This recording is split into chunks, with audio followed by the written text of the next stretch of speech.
Assalamu Walaikum. alaikum. Salam. Walaikum salam. How are you, ma'am? I find all praise due to Allah. How are you? I'm fine. Praise be to Allah. Good, good. Just getting ready. We just getting ready, waiting for our guests to come on. Okay, sounds good.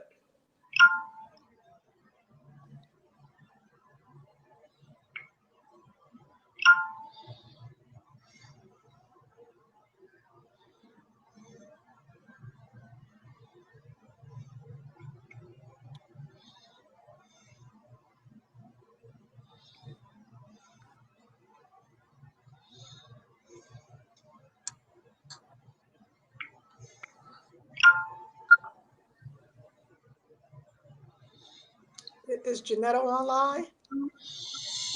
Yeah, she's coming. Okay. Yeah, she's coming. I'm going to open it up and she's going to take over. Is she? Yes. And she's going to take over. She said, is she? Come over here so you can see her. She can see over there. Nadia, Yes. Assalamu alaikum. I'm not taking over. Yeah, people can see you now in public now. You look beautiful. You said that. You I'm are. not. You need to take over, sister.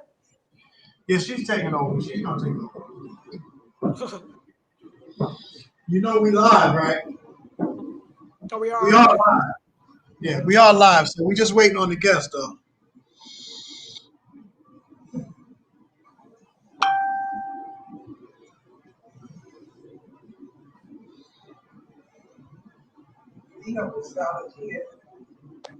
Mm-hmm.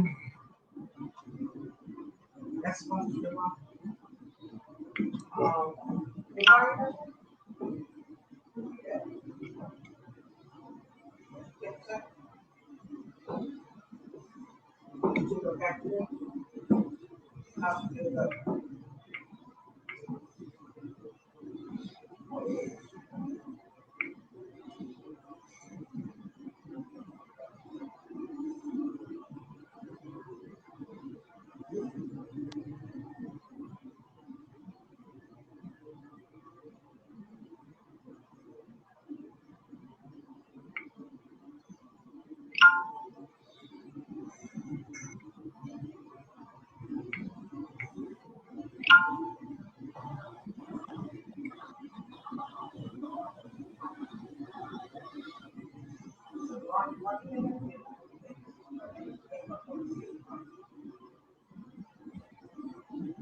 Dr. Alim is on. Assalamu alaikum. That's not me. Walaikum salam. Assalamu alaikum. How are you? I'm here. We just waiting on our guests. We're waiting on our We're guest. waiting on. Right. Okay. Assalamu alaikum, Dr. Nadia. Walaikum salam, Dr. Alim. See, with this, I can't actually tell. It's blinding me. So I guess it's okay. Pardon? The image is good, right? Pardon? Is the image good? The picture? Yes. Yeah, your image is good. You sound like you're a little bit low, though. You look wonderful. You look magnificent. Oh, thank you. Yeah, you do. Look like a shining star. Yes, yes, it does. Oh, okay. Thank you. I guess it looks okay. So, Brother Mustafa, did you have a particular format that you were going to use for the meeting? Well, no, really, I was just going to, because of the guests, when our guests come on, I was just going to really lay out who you are. I was going to read your bio because a lot of them don't really know. So I was going to lay out a bio that I have used of yours before, and then after that, Sister Janetta's going to take over, and I'm going to handle the technical part, and she's going to introduce who they are. I sent you a list of the guests that are expected to be on. Okay. So if those guests come on, you will be speaking to those different parties. That's pretty much around the same as what happened in South Carolina. Okay. Those kind of people in the community. So what is it that they're expecting to get out of this? Well, they're expecting to question you on what we've been driving home and what they've been seeing me pounding social media and the internet about, and that is Paximune. That we have, why would we need a vaccine when we have a prevention and a treatment that would protect people from this deadly virus that is killing so many and that's plaguing the world Yeah, with a pandemic? But yeah, I know, I know. But what do you think that they want to get out of this? I mean, what are they going to walk away with besides information? I'm hoping that they will be looking to save themselves, to protect themselves, their following, open the schools back up, open their churches back up. You have pastors on here. What I'm trying to get at is have they expressed that that's what they want to do? They want to question. They want to question. They constantly question. They question me. They have a lot of comments, and I'm observing them in the community in their respective fields as they're trying to battle this situation. So one thing that very most important thing that they're missing is what we have to offer. So what do you think they're prepared to do in their official capacities? Well, that I don't know. That I don't know. So what should I ask them to do? Everything. Yeah, but tell me, come on. To use we have school board people and people that have voices in the community. We have aspiring people that are ambitious. They're very, very ambitious. They have livelihoods. This thing shut them down. So you should ask them to save themselves. To become a part of the movement. To help empower themselves and the people that they have under their following, people that they have under their voice. As a matter of fact, the brother that's going to be on here from the school board, he led the charge for keeping the schools shut down. So he knows the danger. He knows the danger in it. And so and they all know people that's been perishing as a result of this pandemic. Okay. So now how many of these people have already heard some of the interviews that have already been done? I don't know. I just talked to them personally. So, and they never really said what they heard. They never really said what they heard actually, but I'm sure they heard some things. They heard something, but it's nothing like getting it from the horse's mouth. Hmm. So in the meantime, they are. What time we working with now? Okay, we got 3 minutes. So that's what we're looking at. So. And as a matter of fact, beyond those that are going to be on the panel, there's going to be a broad listening audience that is listening to us right now because we're live. We are live. We are live on social media. I had to do that to make sure that our stream was okay. So everybody that's under our listening ear right now, that's watching and listening, we would ask you to please share the stream. Share the stream on your page and as many pages as you possibly can. So we are live. I better watch what I say then.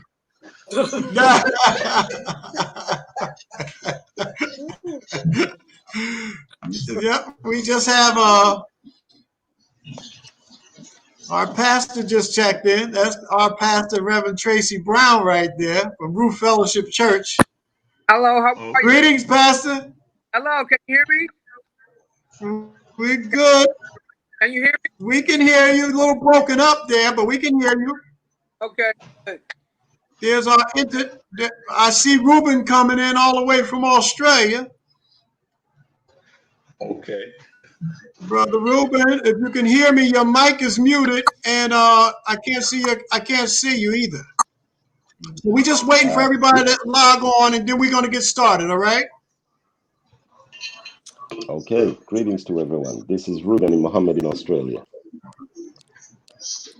Brother Rueben, we can hear you. We can hear you. Thank you. Thank you so much. I'm just on the move, but as soon as I'm settled in, I'll put the camera on. Okay, great. All right, we're still waiting on guests coming in. All right. We have a few more that should be coming in, then we'll get started promptly. They have another minute, and then we'll get started, and we'll move right along. Pardon? Yes, it is. Yes, it is, because I still have to work it.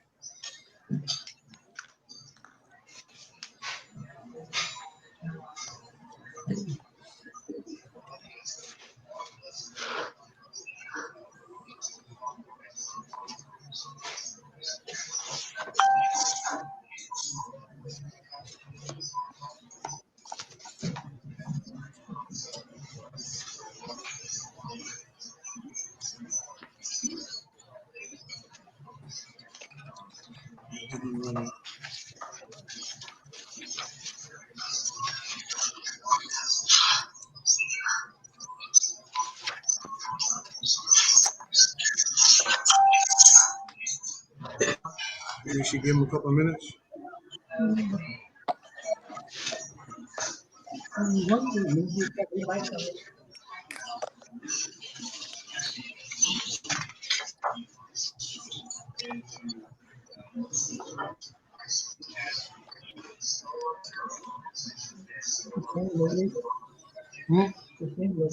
Right. We're going to give some of our guests a couple of more minutes, and then we're just going to get started because we have a listening audience that's live on quite a few Facebook channels and on YouTube that's going to be listening. So we're going to get started. We're going to get started in a couple of minutes. Okay.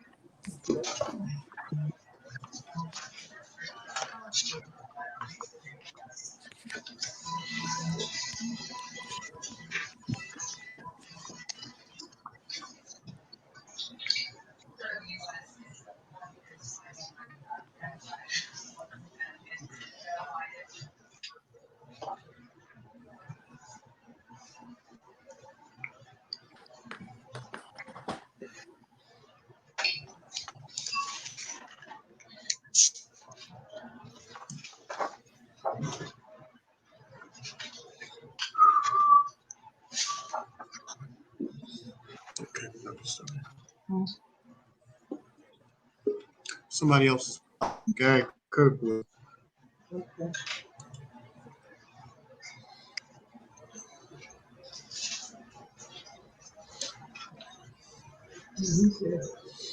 All right. Good evening, Pastor. How are you, sir? Doing good in yourself. Pastor Kirkwood? Yes, sir. Can you hear me, Pastor Kirkwood? Okay, good to have you, brother. Good to see you. Likewise. Yes, sir.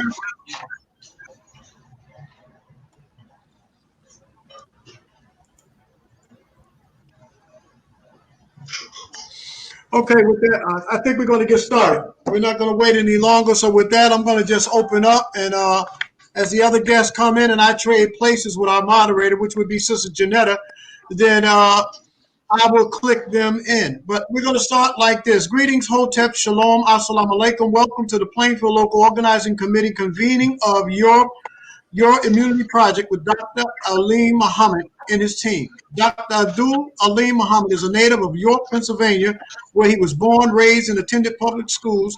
He was a star athlete in track and field and a National Merit Scholar and an actor and accomplished poet and a musician. His involvement in civil and human rights struggles began at the age of 6 when he attended the NAACP convention in Harrisburg, Pennsylvania. On academic scholarship, he attended Antioch College in Yellow Springs, Ohio, and graduated with a degree in biology in 1971. In 1975, he graduated from Case Western Reserve School of Medicine and spent the next 5 years in training at Harlem University Hospital in New York to become a general surgeon. He has held several teaching positions at various medical centers and universities, but pursuing his interest in community-based alternative medicine, he founded the Abundant Life Clinic in 1986. He is best known for his clinical research in HIV/AIDS and is a pioneer in the use of Kimron for the treatment of HIV disease. Dr. Ali Muhammad has been the focus of innumerable newspaper, magazine, radio, and TV features over the years, and is invited to give lectures and participate in forums and conferences all over the world, which has contributed to his travel to more than 36 countries. He points to one simple fact as the impetus to his accomplishments. That is, he became a member of the Nation of Islam in 1968. His sincere effort to follow the Honorable Elijah Muhammad and now the Honorable Minister Louis Farrakhan has bolstered his rise through the ranks of the Nation of Islam and laid the foundation for his success. He was named Minister in 1973, Minister of Muhammad's Mosque number 4 in Washington, D.C. in 1981, appointed the national spokesman for the Honorable Minister Louis Farrakhan in 1988, and named the Nation of Islam's first Minister of Health and Human Services in 1992. Dr. Alim's current goals include the development of a national health care plan that will not only alleviate the health status of Blacks, but also improve the economic conditions of urban communities nationwide. Not limited to national boundaries, Dr. Alim seeks to organize an international relief movement whose mission is to alleviate human suffering all over the world. Although these goals are formidable, his approach is distinct. Ask those who work with him, who often hear him say, compassion, not greed, is the motivating force behind what we do. We congratulate him on 34 years of health and medical service with the Abundant Life Attainment Center, thanking him for leading the charge with your immunity project. And last, as a footnote, along with Dr. Barbara Justice and Dr. Harold Aubrey, debated and defeated Dr. Fauci and a group of NIH, that's National Institute of Health Scientists, 30 years ago on the authenticity of alpha interferon. Now we will have our moderator take over, that's Sister Janetta, and I will do the tech, and she's going to introduce who we have on the panel. Assalamu alaikum. I am Sister Janetta, and I will introduce the panel. And then we will move on. Dr. Alim will take it from there. Presently, we have Reverend Tracy Brown of the Ruth Fellowship Ministry, and we have Dr. Kirkwood Sr. of the Kingdom Church. There are some other ones who may be coming, may not. We do not know. We hope that they do. In the meantime, after Dr. Alim speaks, once he imparts this vital information, we will proceed with a question and answer session. And we encourage everyone to please ask any questions or concerns you may have. I present to you Dr. Alim Muhammad. Thank you. Can you hear me? Yes, sir. Yes, sir. Okay, so let me get started. I want to thank you very much in the name of Allah, the Beneficent, the Merciful. I want to thank Brother Mustafa and Sister Janetta and all those that had anything to do with putting on this Zoom, not Zoom, this is a live stream conference where we are tackling one of the vital issues that confront us today. We're dealing with something that's not local. We're talking to some local officials and people who have local congregations in New Jersey. I'm speaking right from outside of Washington, D.C. But we have people on the line from as far away as Australia, because what we're talking about here this evening is not a local problem. It's not a national problem. It's an international problem. It's a planetary problem. And the entire planet is under threat. We've heard the term COVID-19, a novel coronavirus. Nobody ever heard of that before October of last year, when at Johns Hopkins University in Baltimore, Bill Gates and others convened a conference where they ran a simulation, a computer simulation of what would happen on planet Earth if there was a release of a deadly coronavirus. So on October the 16th, 2019, they ran the computer simulation. By January of 2020, all of us were suddenly informed that the world was in lockdown because, wouldn't you know it, the simulated virus that was talked about at Johns Hopkins in October turned out to be a reality in Wuhan, China in January. And before it was all done, China was shut down. 80,000 people got infected. 3,000 people or more died. And then, of course, the virus was not confined to China.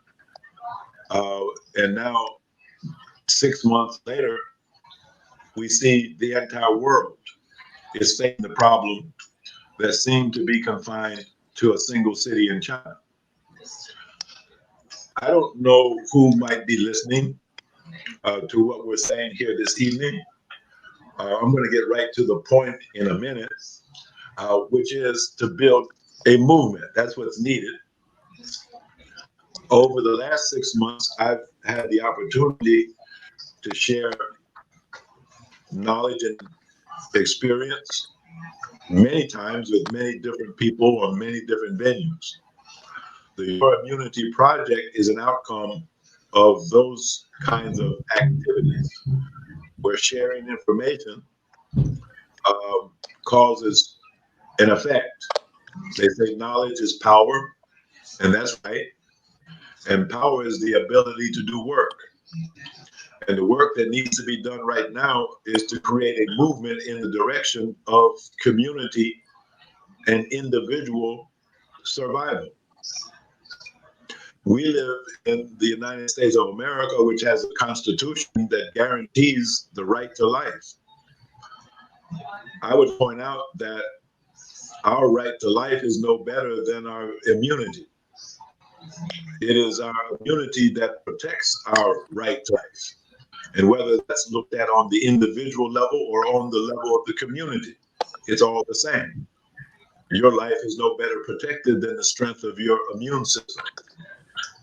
So COVID-19 threatens every individual as an individual, but COVID-19 also threatens communities, threatens families, threatens whole nations.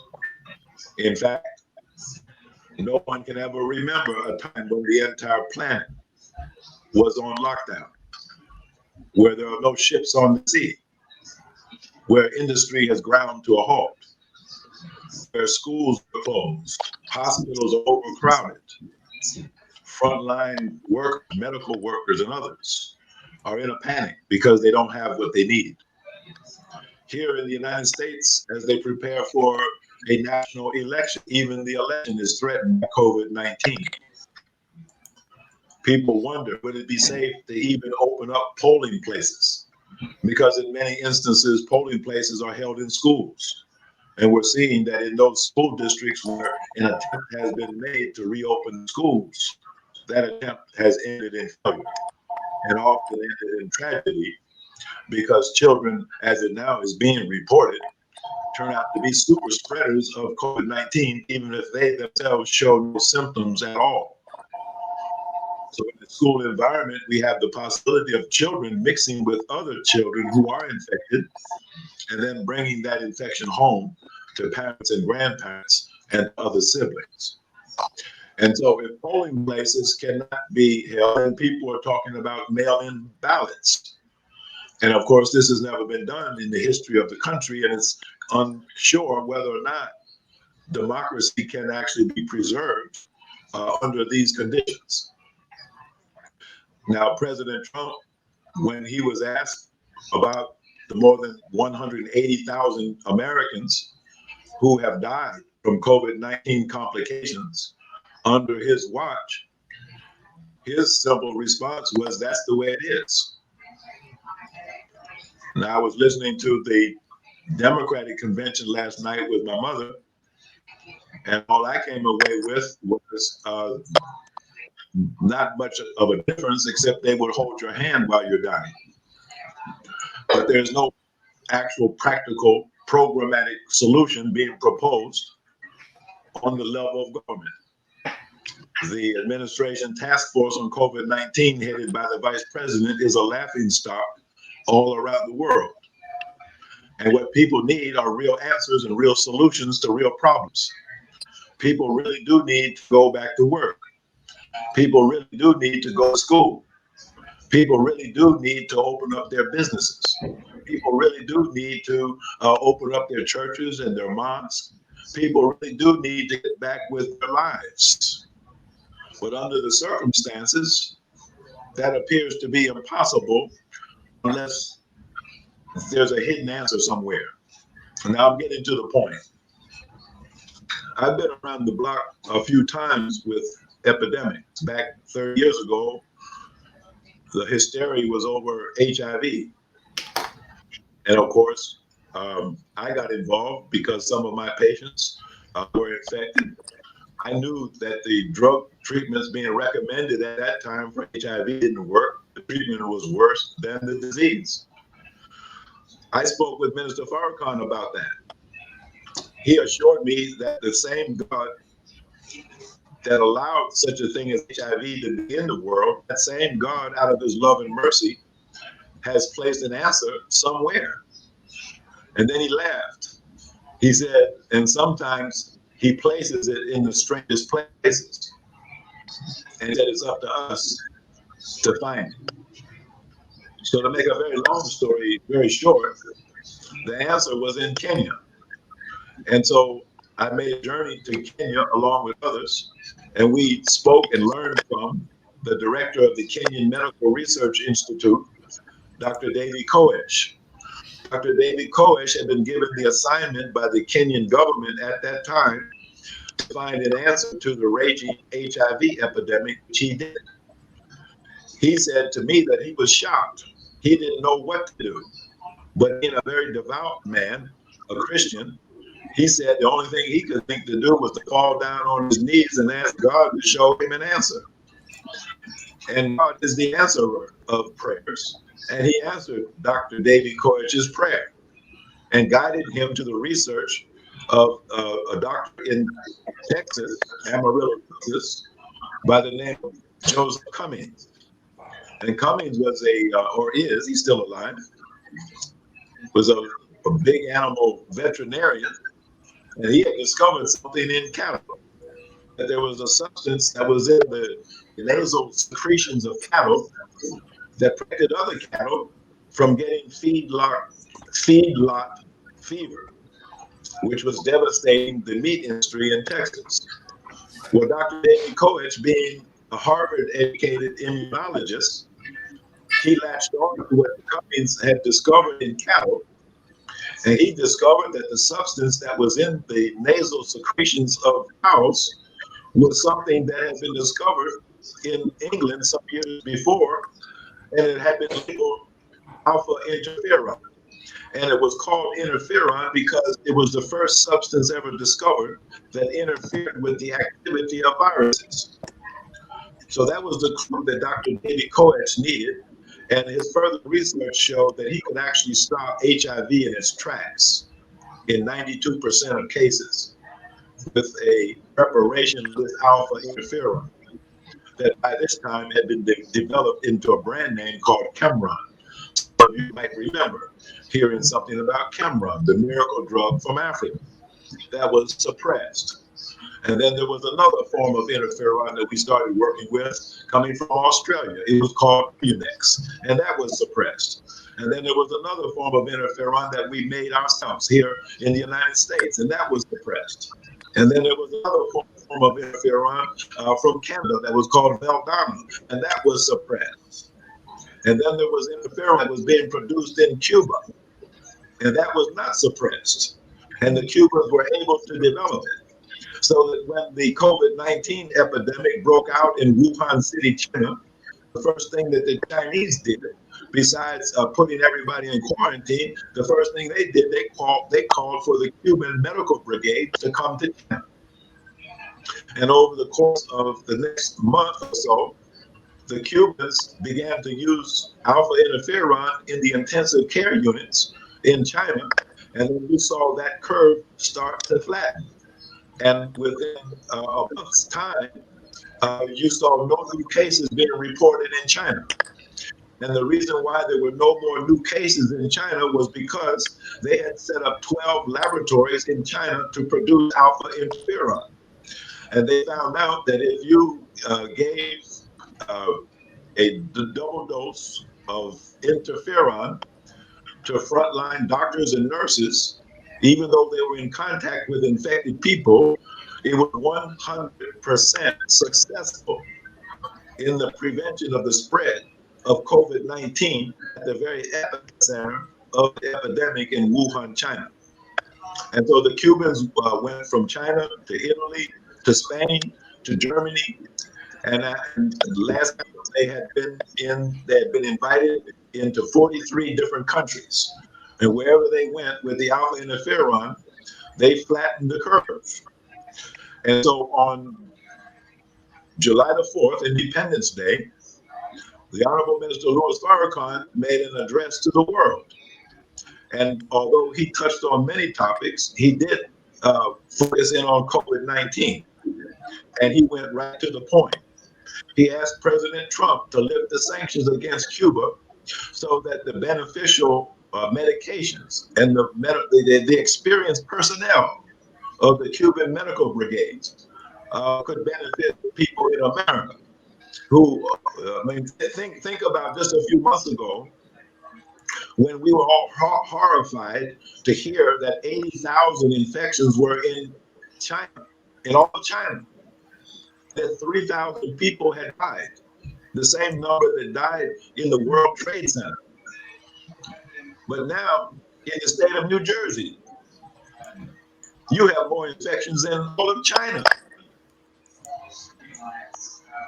In one of your cities, you have more infections than all of China and more deaths. But yet, in New Jersey and all over the United States, instead of doing the things that worked in China, that worked in Korea, that worked in Italy, that worked in countries all over the world to flatten the curve and save lives, we have nonsense being broadcast by the national media. People literally seriously talking about Clorox, people talking about failed malaria drugs, people debating whether or not masks should be worn. All kinds of foolishness going on. Meanwhile, people are dying by thousands daily. We lose more people in one day in America than China lost in the entire epidemic. So now, obviously, just to bring this to a head here, these comments to a head, obviously, we need another approach. Obviously, Dr. Fauci doesn't know what he's doing. Obviously, Dr. Birx doesn't know what she's doing. Obviously, Mr. Trump and Mr. Pence and the Surgeon General, Dr. Adams, obviously, they don't know what they're doing. Obviously, if we continue to follow the misguided leadership that is coming from the president's task force, all of us might end up dead. And so the Your Immunity Project comes out of the intention of some of us regardless of the foolishness of others, some of us have the actual serious intention to survive this, that we actually have an intention to go on with living, that we do not agree that we must live in perpetual fear, anxiety, and lockdown. And if we look at the science that is available, then we will bear witness to what Minister Farrakhan said 30 years ago, that the same God that allows this pestilence from heaven to descend upon the earth, that same God, out of his love and mercy, has already placed an answer somewhere. Remember what he said? But sometimes he places it in the strangest places. And it's up to us to find it. And so that's what this call is about. I expect that some of you who are in leadership positions, your elected officials, people voted for you. They place their trust in you. You have responsibilities towards your constituents. Some of you are spiritual leaders. You have flocks, congregations. You pastor over churches or mosques. Some of you are civic leaders. Some of you are over nonprofit organizations. Some of you are employers. You run businesses. You employ people. People depend on you, on your judgment. And so this call is to give you the information that you need as an opinion leader in your community, as a leader, as a person of responsibility. This call is for you to receive the information that you need so that you can actually play the proper role that a leader must play in a time of crisis. You cannot abandon the field and leave your people to themselves. They're depending on you. In a time of peace, some militant people like to talk war. Now this looks kind of like a war, and we can't hear a squeak out of some. You see, so this is for serious people who want to do something, not just say something. So the Your Immunity Project is just that. It's yours. It's your opportunity to volunteer for life. It's your opportunity to volunteer not just to save your own individual life, which of course is very, very important. And charity always begins at home before it spreads abroad. Even when you get on an airplane, although you haven't been on one lately, they tell you in the event of some incident, you take care of your own oxygen mask first. Put your own mask on first before you have to help someone else. And so with the Your Immunity Project, it actually begins with you as the individual. And then you have to make up your mind, what are you going to do? Are you going to survive this or not? Or are you going to huddle in fear and hope that the plague passes over your house? Then after you make that decision concerning yourself as an individual, then look around at the faces that are with you in your household, your family, your husband, your wife, your children, your grandchildren, whoever might be there in your household. What about them?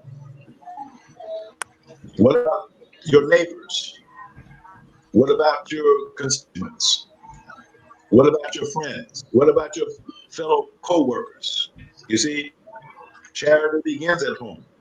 Compassion begins at home. But then it must spread abroad because everybody needs saving. Everybody has the same problem. None are exempt. All are shut down.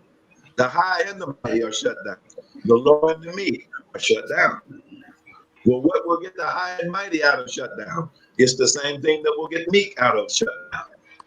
It's what we've been talking about, alpha interference. So when Minister Farrakhan made his appeal on Independence Day, he said, we want alpha interferon, and now we have it. It's not just something that we want. We do want it, but we have it.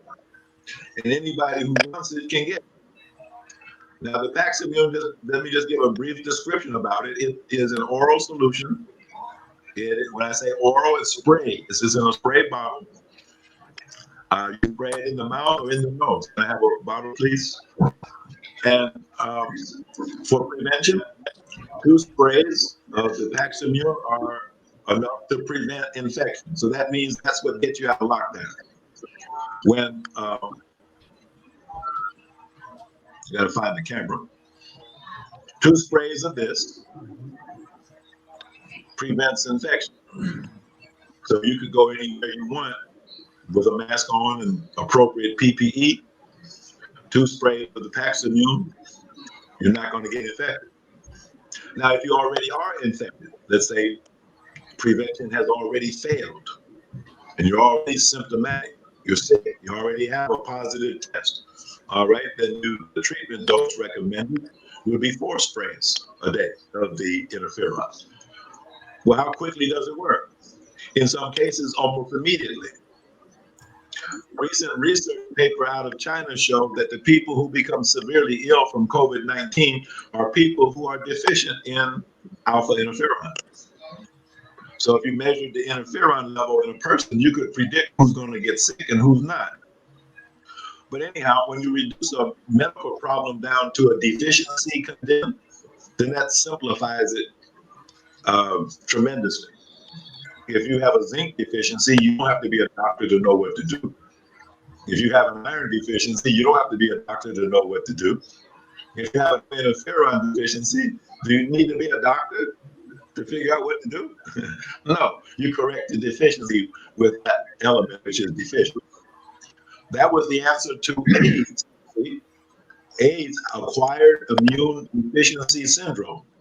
And now we know that the acquired immunity deficiency was the deficiency of the natural immune proteins, the cytokines that are known as alpha interferon. Now on this label, because of FDA restrictions, you will not see the word interferon. As a dietary supplement, the FDA says you can't put the word interferon on the label. So you'll see the words bovine protein. That is the interferon. The bovine means cow. So from cow serum, the interferon molecules are extracted and purified and put into the solution. And 2 sprays a day for prevention, 4 sprays a day for treatment. The research is extensive. I'm not giving you my opinion. I'm giving you the benefit not only of 30 years of experience clinically, but if you go to our Facebook page, Your Immunity Project Facebook page, there you will see a ton of research articles. So some of the legislatures and others, they want to verify that what we're talking about is real science. And so you can go to that Facebook page and you'll see research articles galore going back 30 years. So we're not talking about something that somebody just thought of last week. No, I have 30 years of personal experience with this, and I know what interferon does. So sometimes we get miraculous cures, almost instant. I mean, literally within minutes. Most times, of course, the recovery is slow. Someone who is sick will recover in as little as 1 to 2 weeks. So that's kind of the background of what we're talking about. We're talking about Your Immunity Project. It's a mass movement. It's a movement of the people. It's a grassroots movement. It's a movement to try to awaken the leadership, the political leadership, the business leadership, the educational leadership, the healthcare leadership, to make them realize that there is a solution to this problem, that we don't have to sit back and watch everybody die. My point of view is anybody who dies after this is a needless death. And I hold leadership responsible because after you know, okay, then how can you say you didn't know? All you can say is that you didn't believe it, or you didn't act, or you were afraid, or you make some excuse. But people are dying. And these are not anonymous statistics because by now all of us know somebody personally that has passed away. Now, how does it make you feel when you know that if that person that you know who passed away, or the person who's sick right now that you know, if they had just had this, they wouldn't be alive. It's just that simple. So already too many have died. Too many people of color have already died. COVID-19 is no respect of person or color or creed. or religion, or nationality, or age. It's a universal killer. I never put a mask on when I was taking care of HIV patients. I never closed my office. I never put on gloves to examine the patient. But as soon as I learned the characteristics of COVID-19, I shut my office. But now, with Paximune and other things, we can get out of lockdown. So I'll bring my remarks to a close right here. I think the most important part of this call are the questions and the answers that might come later. So, Sister Janetta or Brother Mustafa, I left out anything vital. Oh, let me just say, before we get into the questions and answers, I said the Paximune is available, but I didn't tell you how to get it. So write down this email. We're in the process of building a website. It's not ready yet, but write down this email, wholesomelife108@gmail.com. wholesomelife108@gmail.com. So that's where you would send an email, and you would get a response that would give you all the information to order the Paximune by the case. 12 bottles like this in a case, and that would probably take care of 12 households. So you can do the math. How many households are in your church? How many households are in your place of business or employment? How many households are represented in your school? You see, you can do the math, and then you can figure it out for yourself how many cases you actually need to take care of you and your people. Thank you.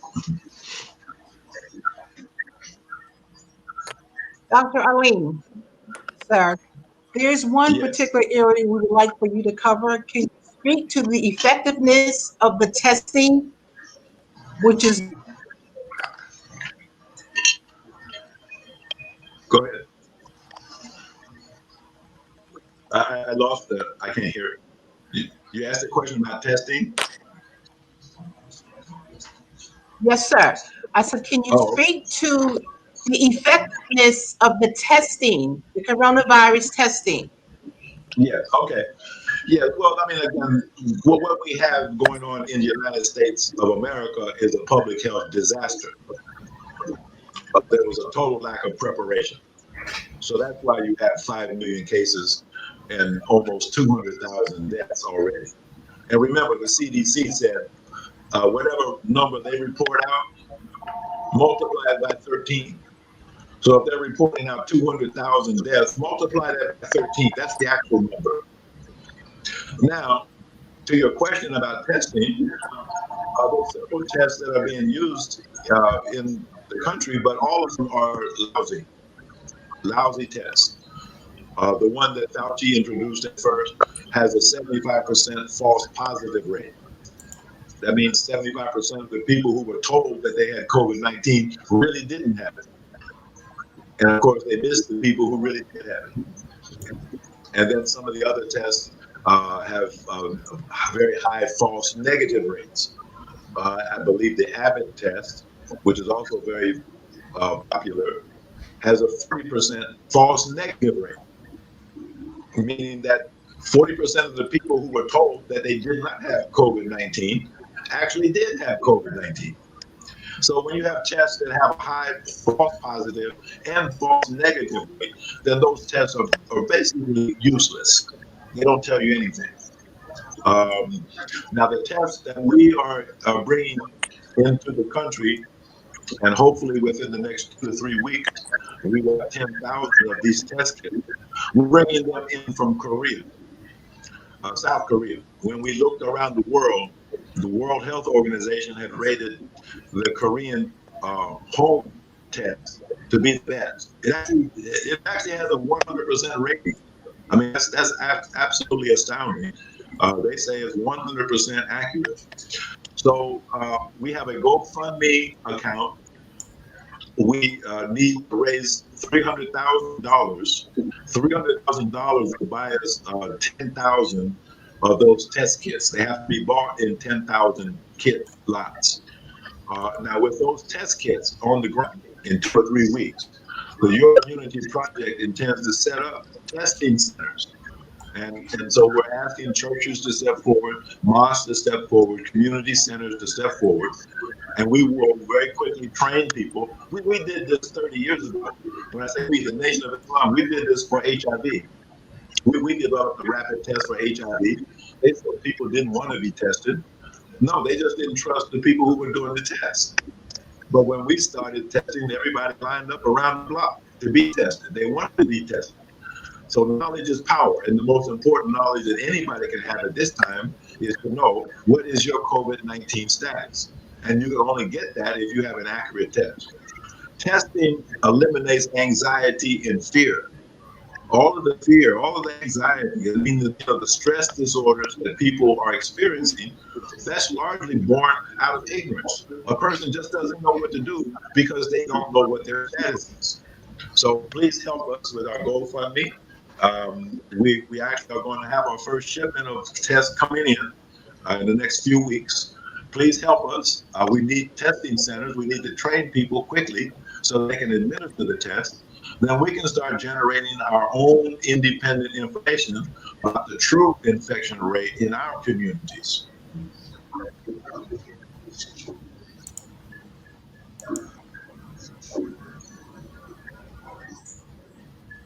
Okay, at this time, we would like to open the floor for Reverend Tracy Brown or Dr. Kirkwood to raise any questions they may have.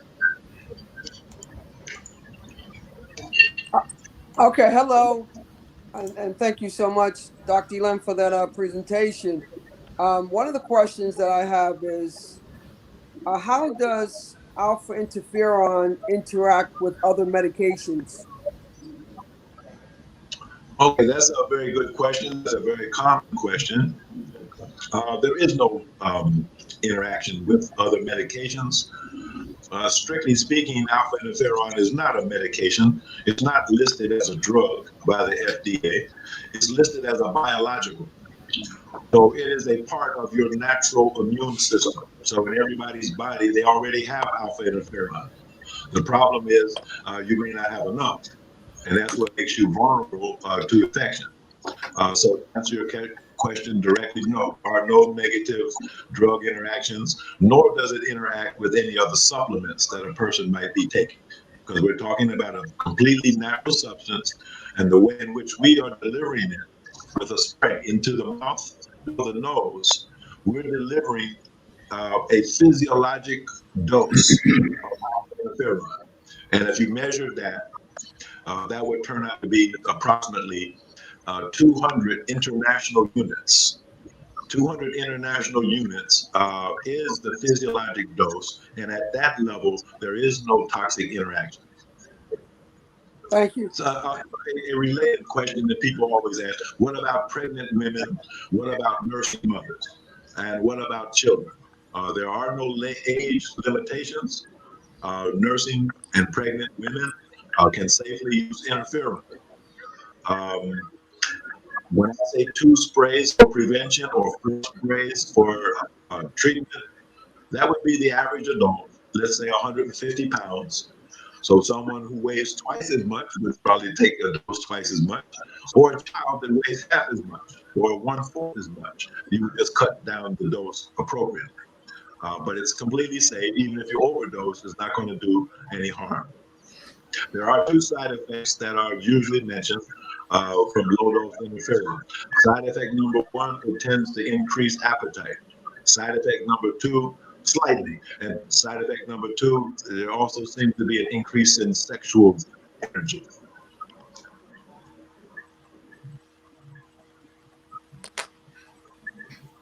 Thank you. Thank you. I have another question. You said that it's the brand name is called Paximune. The brand name is Paximune, yes, but the active ingredient is the alpha interferon. Okay, thank you. You're Now, welcome.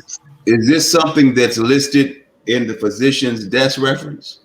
No, you will find a form of interferon listed. It would be called pegylated recombinant interferon. and I would not recommend that to anybody for any reason. And that is not natural interferon.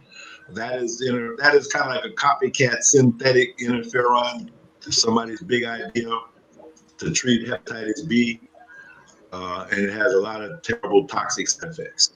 So sometimes when you say interferon, that's what people, they may have had a relative that was treated with that for hepatitis B, and instead of 200 international units, they got 50,000 international units and had a very, very horrible experience. But we're not, no. So in the PDR, you will find pegylated recombinant interferon, but you will not find natural human interferon.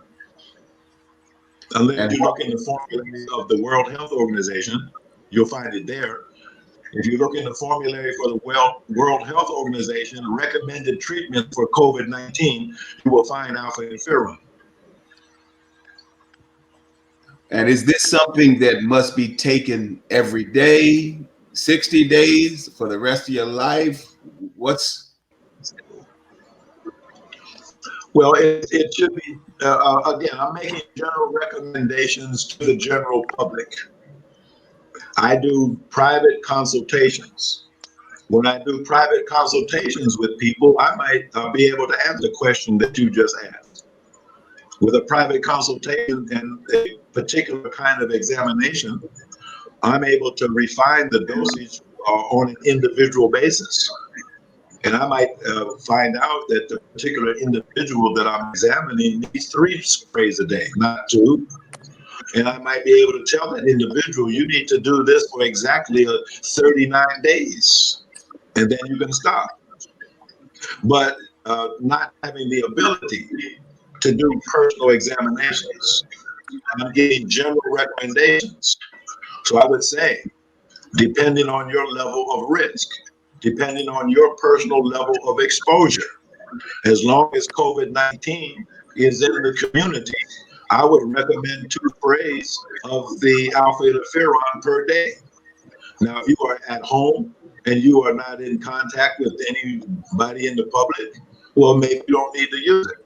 If you are out every day, you have to go to the grocery store, you have to go to the bank, you have to go to a meeting, you have to go to wherever you have to go, well, then I would say, yes, you're at risk.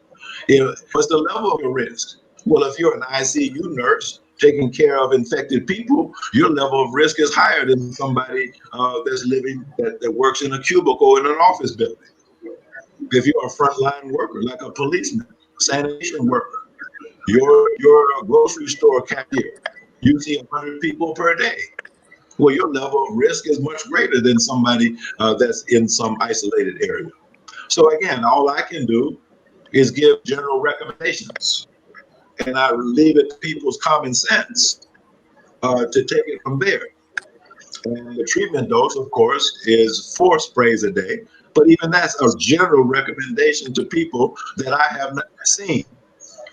Now, let me add another caveat. It is always a bad practice for a doctor to recommend general treatment to the general public. But I am so confident about the safety and efficacy of low-dose alpha interferon that I know that if people do it exactly the way I'm saying it, no harm will be done, and a lot of lives will be saved.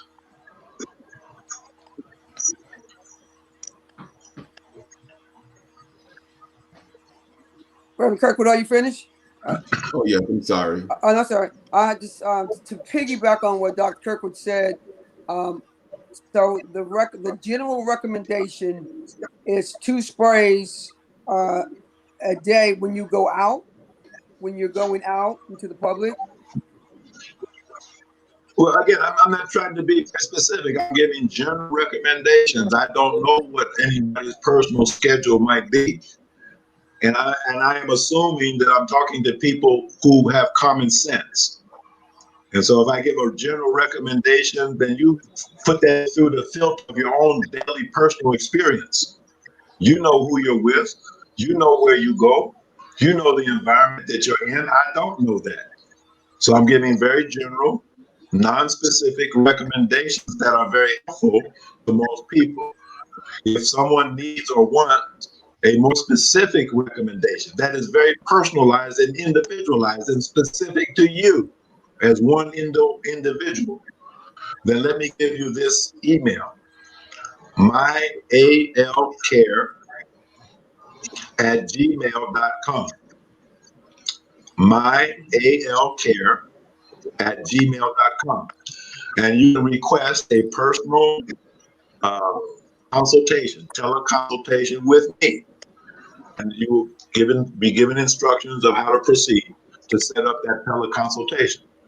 And I would be able, at that point, to give you a very specific, individualized recommendation. And of course, that recommendation would include all of the other things that a person might need besides Paximune. I mean, if you take Paximune and you're a diabetic, or you're still a diabetic, you still have whatever else you have, and you might need treatment for that.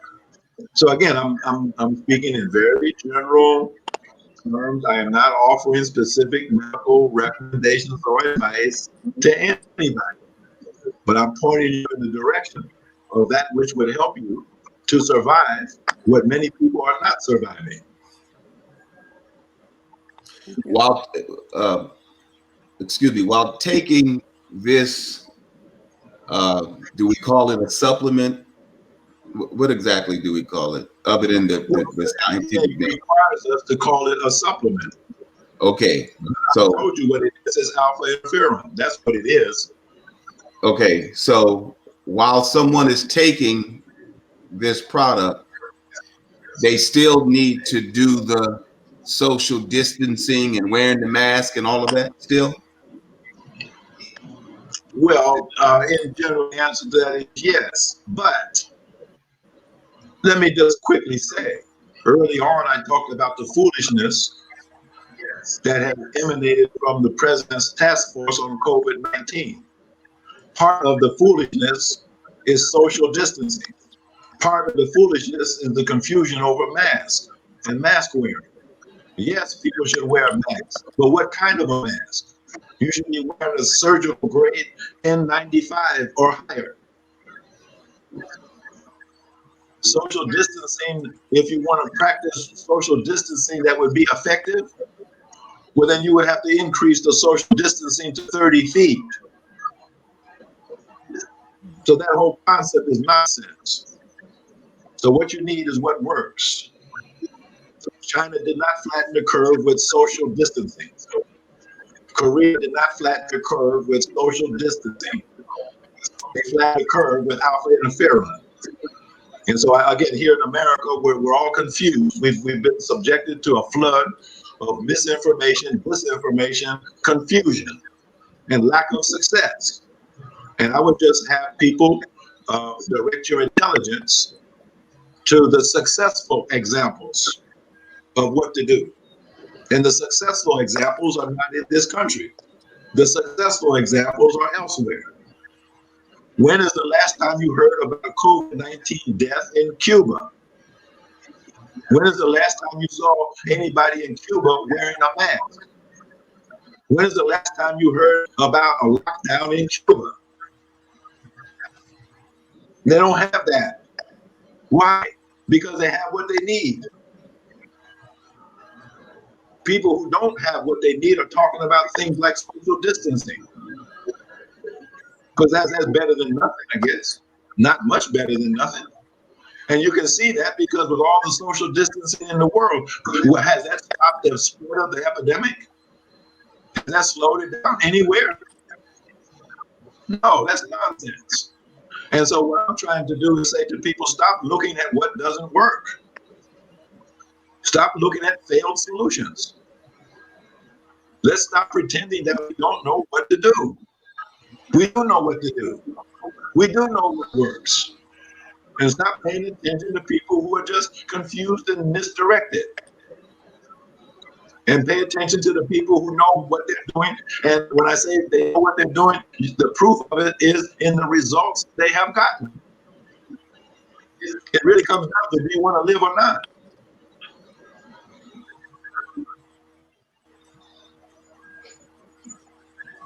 I have another question. In terms of the success rate for alpha interferon, have there been clinical trials? What kind of success rate do you have for it? Yes, we did our first clinical trial in 1992 with HIV. And I would direct you to the Facebook page of the Your Immunity Project, and you will see a list of research articles as long as my arm. We are standing on solid ground. This is not somebody's opinion. Don't compare me to the doctor that you saw on TV that was in the middle of a parking lot arguing about hydrochloroquine. That's not the actions of a doctor. I'm not arguing or debating with somebody. Anybody who wants to know about alpha interferon, go look at the research. It's clear. Now, your question about how successful is it? On average, it's about 92% successful in treating sick people. It's 100% successful in preventing people from getting sick. So again, the great success is to prevent people from getting sick. But even if they get sick, about 92% of them will recover with alpha interferon. Now, the alpha interferon 2B that was used by the Cubans in China, that is a kind of interferon that is used for very sick people who are in the ICU on ventilators. Paximune is to prevent people from getting that sick, so they never end up in the ICU on a ventilator in the first place. Remember what Benjamin Franklin said so many years ago. An ounce of prevention is worth a pound of cure. So I want to emphasize the preventative nature of alpha interferon. Let's prevent infection. Let's prevent spread. And you don't do that with masks and social distancing alone. You do that with interferon. Then you can open up your schools. Then you can open up your businesses. Then you can get your life back. You can get out of lockdown. You better not try to do that if you don't have what you need. Thank you. You're welcome.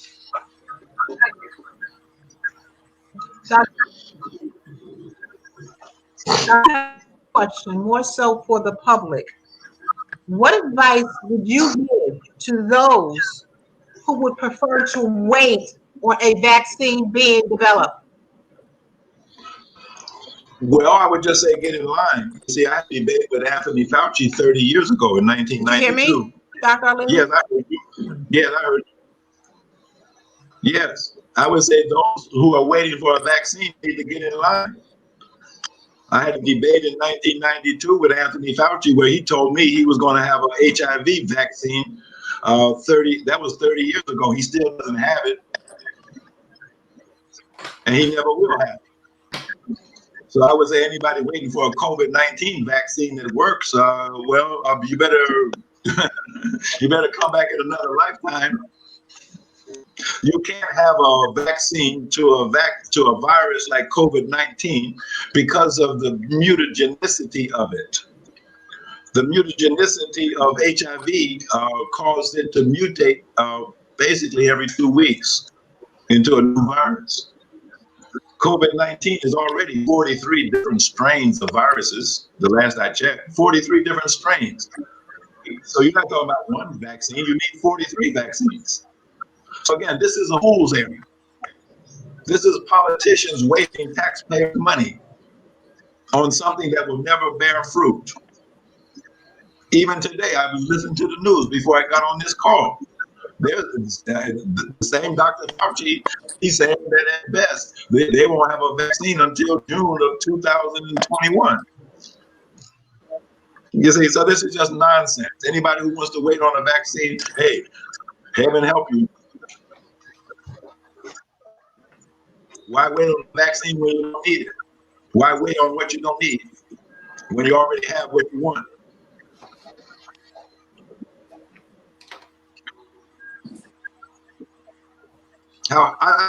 When I think about it, what black person in America would actually trust the FDA and the CDC to take a vaccine? In 2020, after the Tuskegee experiment, after all of the things that have gone on in this country, we have been experimental guinea pigs in the hands of people who really don't like us. You tell me what Black person or Latino person in this country in their right mind would actually take a vaccine. I don't know anybody like that.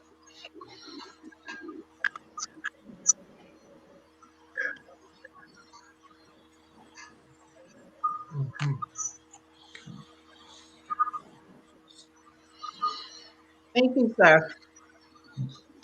I have a question, Doc. With the clinical trials that took place some 30 years ago, before NIH, wasn't there a number of institutions, medical institutions, that were involved with that? And not only does alpha interferon address COVID-19, isn't it true that alpha interferon addresses all viruses? Yes, yes. Let me again repeat that the research file is being compiled. A lot of articles are already on the Facebook page, as I already mentioned. And what you will see among those articles are the original research articles published in the East African Medical Journal, starting in 1987, 1988. And then following that, you will see a research study that was actually financed by Kathy Hughes on Radio 1. And it was approved by the National Medical Association and published in their journal in 1992. Now, that was the research that Dr. Barbara Justice, myself, and Dr. Harold Arbery did. That was what we used to defeat Anthony Fauci in the debate in 1992, because the National Medical Association was demanding, that's the Black doctors, by the way. The Black doctors were saying, no, you have to do clinical trials, Fauci, with alpha interferon. You can't get away with saying that it doesn't work. These doctors have put proof on the table that it does work. And so they demanded that we did want to do clinical trials. We did those clinical trials in 1996. Now, it took some arm twisting by our great Congressman Louis Stokes. Louis Stokes from Ohio at the time. He was the chairman of the subcommittee on health. And so when Anthony Fauci and the people at NIH refused to put up the money, you know, they committed to do the clinical trials. You know how they do it. They withheld the money. So I told Congressman Stokes what they were doing. He said, well, if they don't give you your money, Dr. Muhammad, well, then I'm going to see to it that they don't get their money. And you know what? The next day, we had the money and we did the clinical trials. You see, so the research is there. I'm just not going to go through all of that.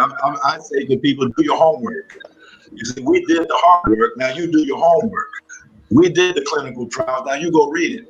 Or you get the doctors that you trust. You don't trust me. Go find the one you do trust.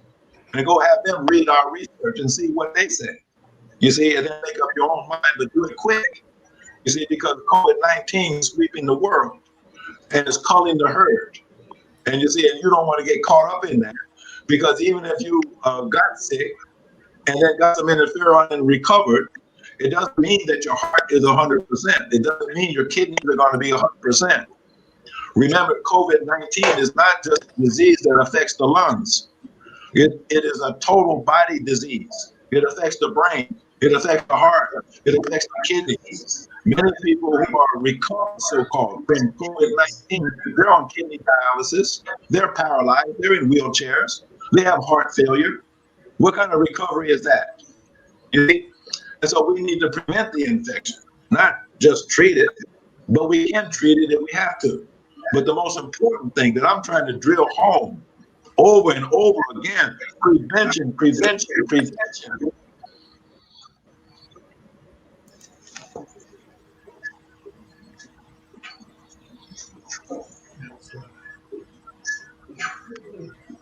Thank you. Thank you, Doc. So could you mention some of the other aspects to to your immunity project and what we're doing in connection with, I see we have our good brother Ruben all the way from Australia. And we're dealing with prevention, the diagnosis, and treatment. So can we add the diagnosis that is needed because of the faulty tests and things that we have and the supplies that we're not getting here in America as a result of Trump's trade wars. The United States, can you all speak to those things? Yes, the audio is a little poor, but yes, there's three major components to this Your Immunity Project movement, and that is Yeah, it is. on, and diagnosis is the second pillar, and the third pillar, of course, is treatment. See, when you have those three things, the prevention, the diagnosis, and treatment, you see, then you have control. And right now, we have prevention. The Aximune gives us prevention. Aximune also gives us treatment. But what we're missing, but hopefully is on the way, inshallah, is the treatment, the test kits. So once we get the test kit, imagine a person trying to reopen the school. Suppose you were on the school board and you guys have the school system back open. Hold on, my mom is calling me. I gotta go.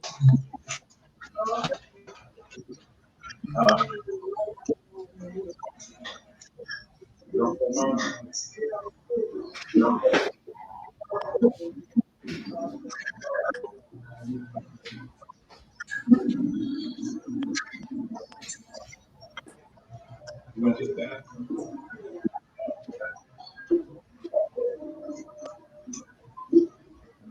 Maybe Ruben will cover that. Huh? I said maybe Ruben will cover this, right? Right. So, Ruben, okay, brother Ruben, Yes, sir. you can hear me? Well, until Dr. Alim gets back, he's dealing with his 99-year-old mother, 96-year-old mother there. So, could you pick up on what Alim was going to tell us about what we're trying to do in terms of the diagnosis? Yes, sir. Yes, sir. PPE. I'm in Australia right now. Can you hear me okay? Are you able to hear me? Okay? Yeah, we can hear you. Oh, wonderful, wonderul. Okay. Yes. I finally did make it back inside. I was out on the move before. My apologies. You didn't have my video. So I finally did make it back in. We're under a curfew here in Australia, actually. But Dr. Lim is back, so I'll let him continue, and then I'll come back, if that's okay. Okay, yes, sir. What was I talking about? Diagnosis kits. Yeah, I was saying that the basics of the movement are those pillars: prevention, diagnosis, and treatment. And we have two of those three pillars, and the third is on the way. So now, to public officials, local and statewide, the government has allocated funds for COVID-19 community-based clinical trials. And so what we're looking for are communities, that have leadership with vision and compassion, who would say, okay, let's go write up a grant, get some of that money to support clinical trials, and let's take care of our local people. The people that voted for you, the people that put you in office, the people that you have a responsibility to, the people that you run into at the grocery store, that you go to church with. If the government has money to support clinical trials, then why not those who are in a position to write for that money? Why don't you do that? Let me give you the figure. It would cost $432 million if we wanted to save every black person in America. I'm not saying that we should just save black people, but I'm saying if that's what you wanted to do, if you were serious about that, we would raise $432 million and we would get it done. $432 So what percentage of the black population is in your town? See, I don't know what the population of Plainfield is, but I could tell you how much it would cost to save everybody in that town if you want to do it. I don't know if you want to do it. But if you want to do it, it can be done, and it has a price tag, and it's not that expensive. So if it doesn't get done, it's only because people didn't know about it, or they just don't care about it. They don't want to do it.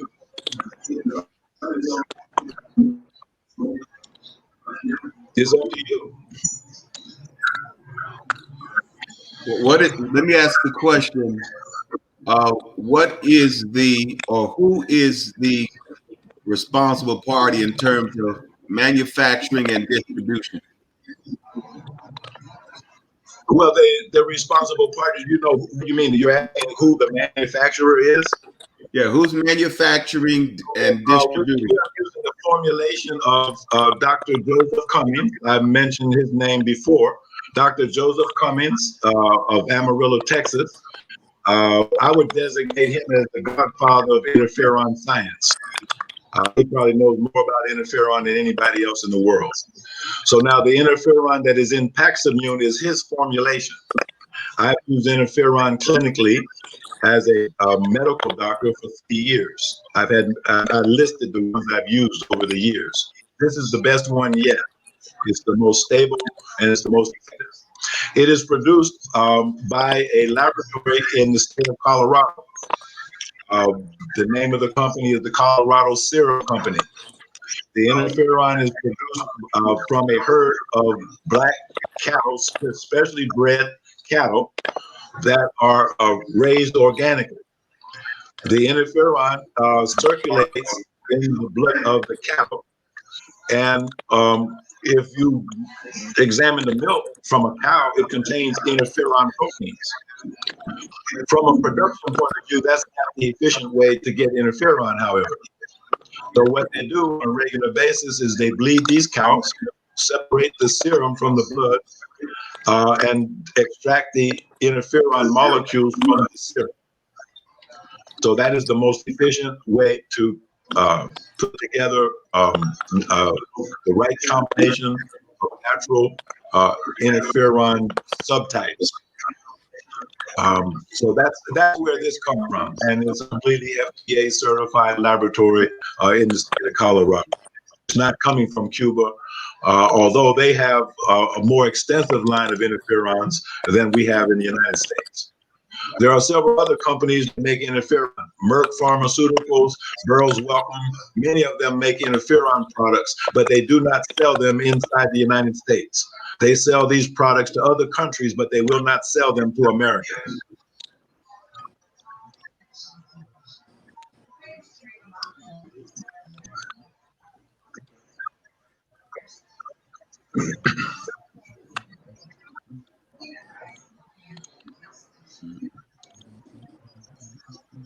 Are there any other questions?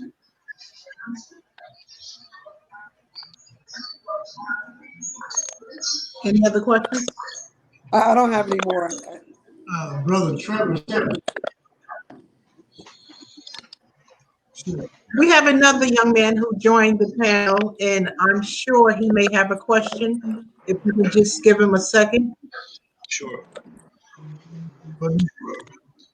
Can we move to Brother Rueben over there in Australia, and he can continue on the point that we're doing here with your immunity project? Yes, sir. Yes, sir. Thank you. Thank you for the opportunity and the time. And yes, I wanted to let everyone know here in Australia, we're a little bit ahead in time. We're 10:40 in the morning on Friday, and I'm glad to join you all. I was on the move before, and you probably saw I had my mask on. And that is now compulsory here in Australia, and they're doing all other kinds of things to try and get a hold of this second wave, because we have actually got into the second wave situation in Australia. We're doing a lot of things, not just for Australia, but we're trying to do a lot of things for the entire world, including for people in the United States and throughout Africa and Europe. We're dealing with all of that. My key part in this. It's actually sourcing a lot of the preventative PPE, that is gloves, masks, everything needed for this whole COVID-19 situation. So we have direct access to all of these things that we need to help prevent us catching COVID-19. And then on this other part of it, with diagnosis, we've negotiated and have access to a range of test kits. First, the first lot of test kits we got access to many months ago were actually directly from Wuhan. As soon as there was an outbreak there, we got direct access to them. The Chinese people were very gracious and allowed us to purchase those. And of course, we know what's happened since then till now. Unfortunately for us, we got caught up within this whole trade war within US and China. So even though we had access to many very good things out of China, now we also had to look at other countries because we are caught up in a real live trade war between these two governments. Now, the people in China were happy to sell us whatever we needed. But because of the trade war and certain blocks, now many of them are not able to provide us what we need for the rest of the world. So we're sourcing from other nations. Korea has been very helpful to us, and Korea have many, because they had a very serious pandemic situation. They kind of got it under control and then it went out again. But now they've really got it under, good control. And, you can read more about all of this information online as well.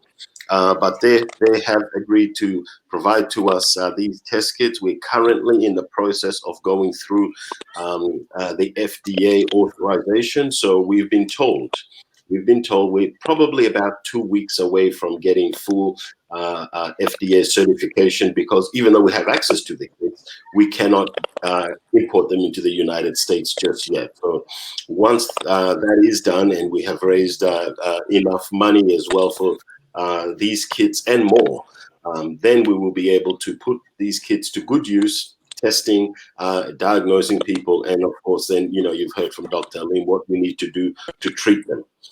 The other thing as well we're doing, because we're looking at COVID, the whole range of things that need to be done. We are looking at how to help everyone open up, because if we look at the example of other nations, especially China, and if you don't like China, you can look at New Zealand. If you don't like New Zealand, look at Vietnam. And Vietnam is not a rich country. It's a very poor country, was at war with America, and you all know the history. But they were able to open up fully for months. And you can look at how they did it online. It's not a secret. They followed very good protocols, and it got to a stage where, they were opening, economy was good, they were back at work, and all of those things. We have to look at what they did as a good real life example and take the best out of what they did. Many nations, China included now, they're able to sell us a disinfection machines, because what you had to do in a city like Wuhan, once you contained and put the military around it, diagnosed everyone, those who were sick got treated with, all the various things they had. The most, or one of the best, was the interferon alpha 2B from Cuba. They then made sure everyone was okay, and then they went about disinfecting the whole city. So if you go on YouTube, you can see this action for yourself. If those clips have, because I know YouTube does funny things, they take things off, have a look at what Dubai did, because Dubai tried to do the same and follow their example.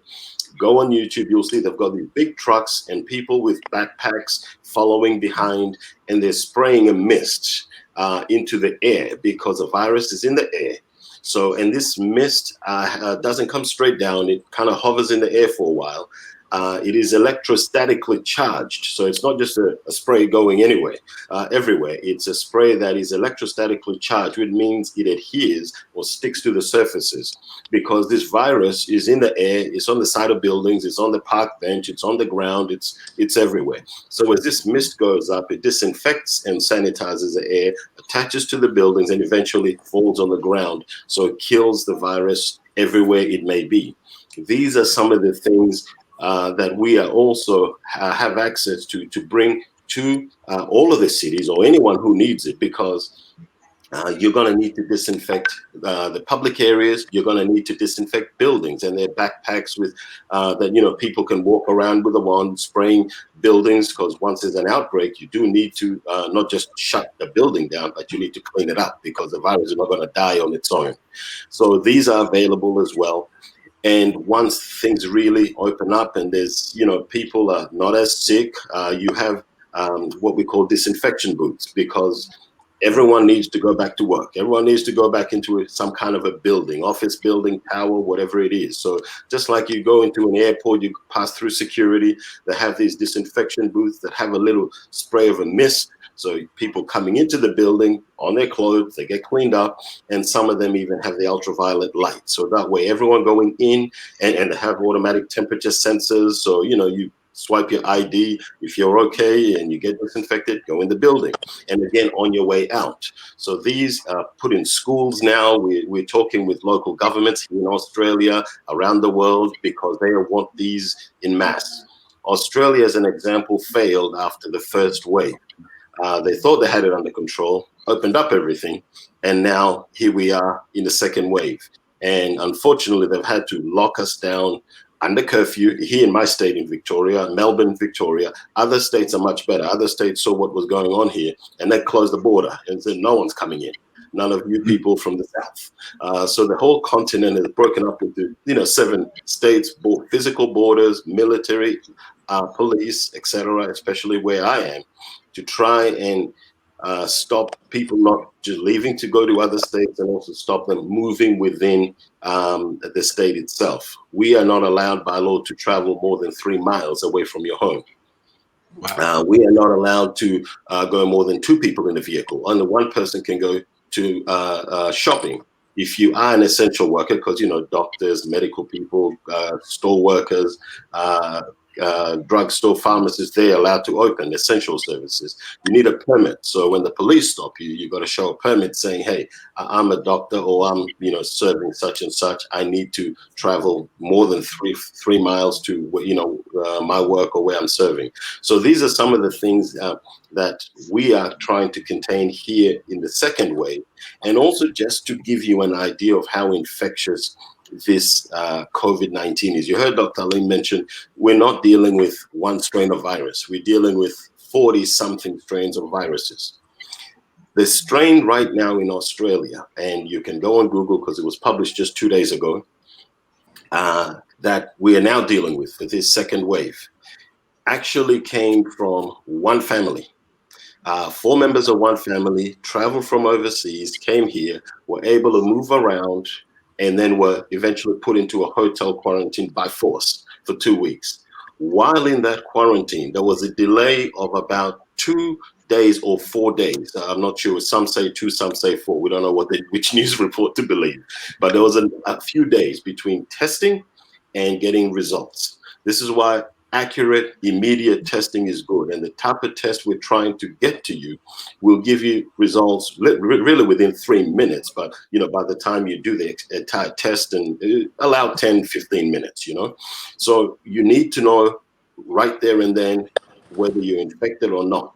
Because taking a test, going back out or going home to your family or going about your business for 1 or 2 days, that's what happened here in Australia. So this is not a very popular family right now, or 4 members. They're keeping the name quiet because people are upset at them, They trace the DNA genome to this one family. So you can read the whole scientific report. It's published online for everyone to understand. And this particular strain is unique again. So how they're going to come up with a virus, Australia is doing like America is doing in the rest of the world. We're going to have a virus by Christmas. In fact, they've started live human trials here. People have been rolling up their sleeve and taking whatever it is in that needle. But we know that's not really going to work. And those who doubt it, CNN, I think, did a very good article and a video presentation a few weeks ago explaining the difficulty with making a vaccine for COVID, because a lot of people don't like to listen to the rest of the world, doctors and the Chinese and everyone else. But CNN actually did it themselves and had American doctors explaining exactly what Dr. Alim said. This thing mutates, so by the time you make a vaccine for one strain, It's already probably even gone. We've got many others. So what are you going to do? Are you going to vaccinate 50 different, vaccines into people? And by the time you even make enough of them, it's not going to go anywhere. So we need to apply common sense. We need to apply real scientific method that has worked, been used, and we have access to all of that information. We just need to let everybody know and give everyone a chance to participate, because this is real life and death now. The death toll on your side of the world is over 170,000. Africa is quickly, especially South Africa, is leading in Africa. You can look at the European nations. I mean, this is available to everyone to see. Go on Google. You can get the live count of infections and death.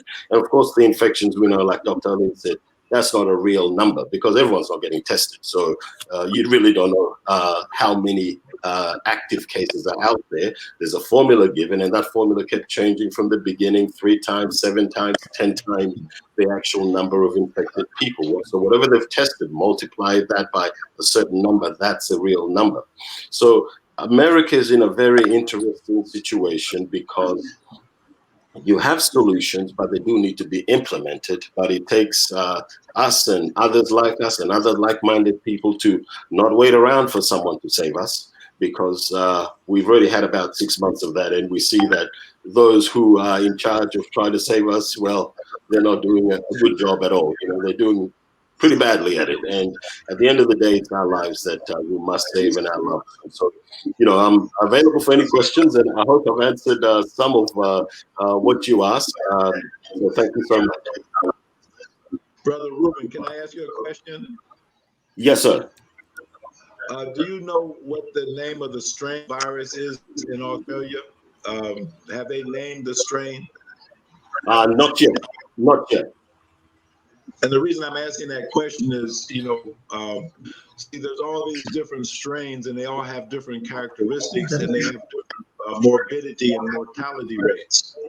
That's right. So the strain that was originally in Wuhan, China, had a mortality rate of 3.4%.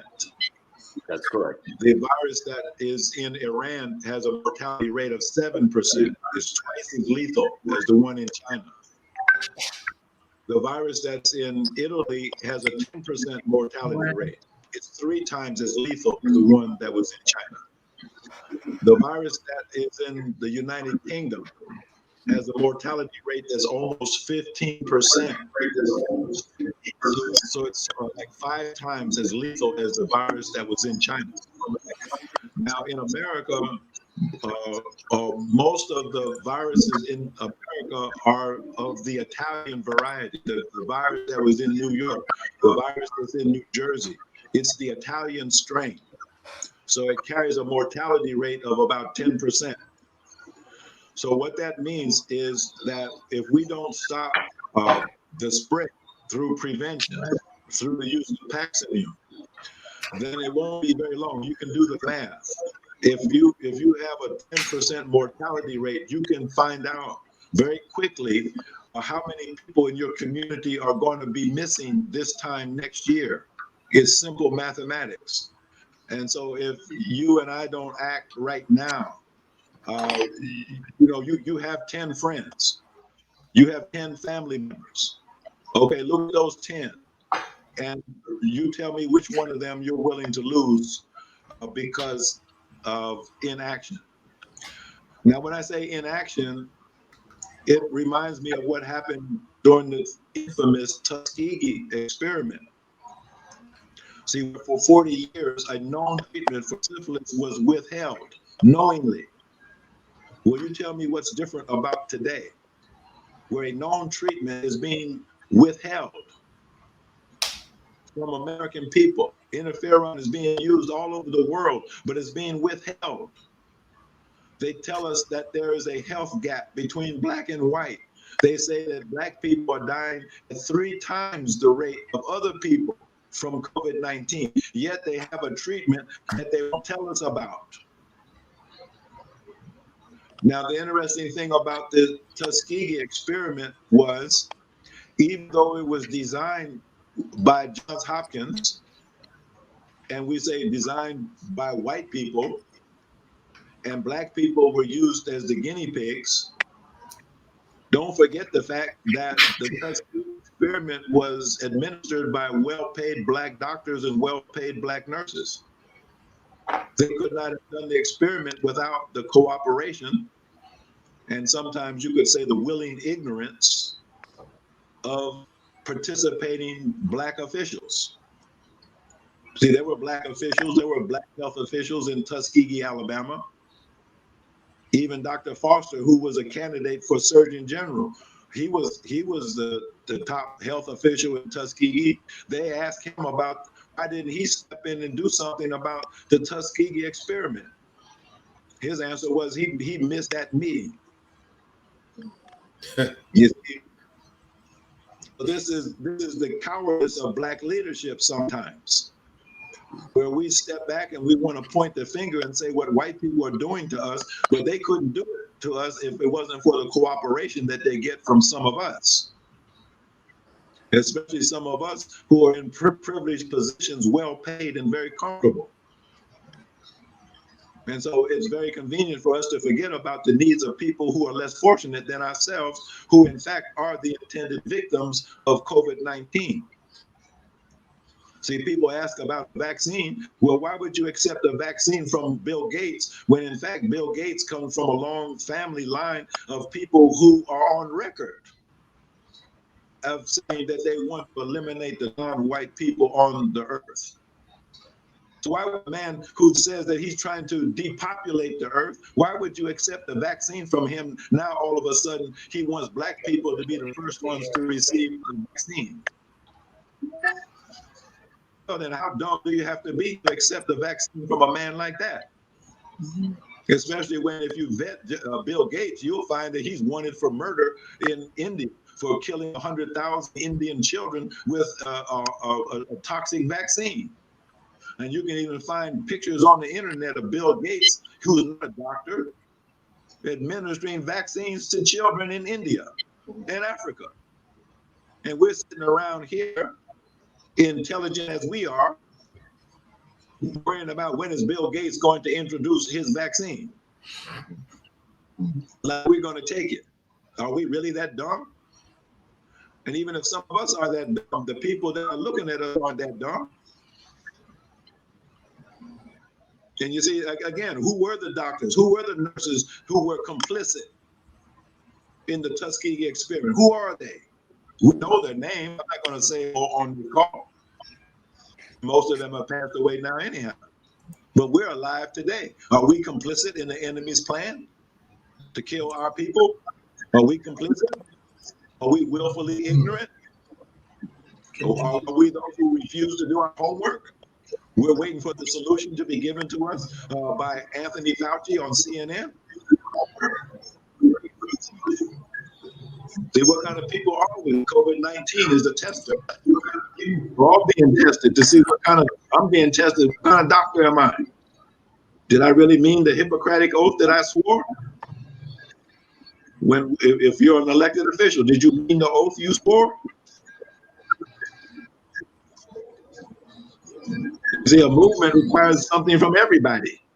If you're a student, if you're an elected official, if you're a sanitation worker, you're a cook, you're a driver, whatever you do, there's something required of you today.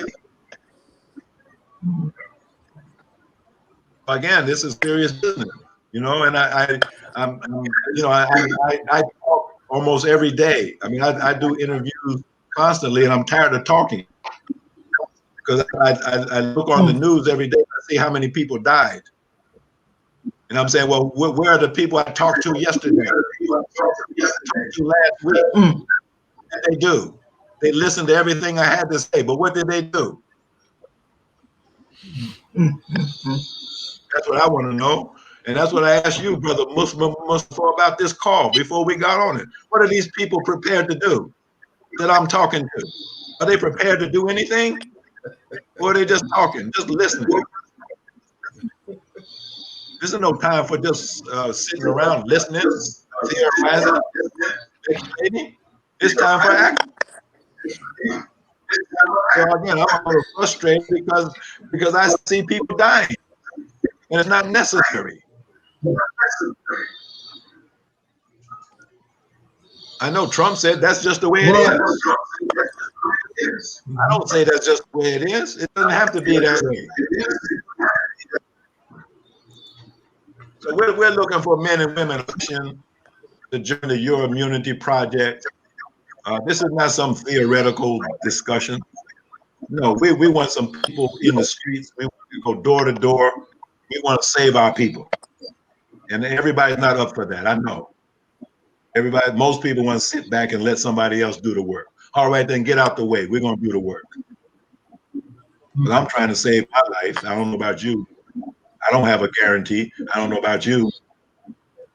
I know I don't. I don't know about you. Right. So let's do what we can do. Have what we need. Test kits are on the way. We have the passive immune. We know where to get it. All the research has been done. All the knowledge has been given out.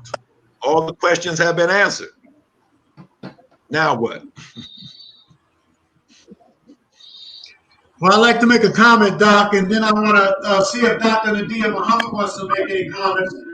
I do want to make the comment that I believe that our dear pastor and Dr. Kirkwood are people when they are shakers and makers and movers and doers.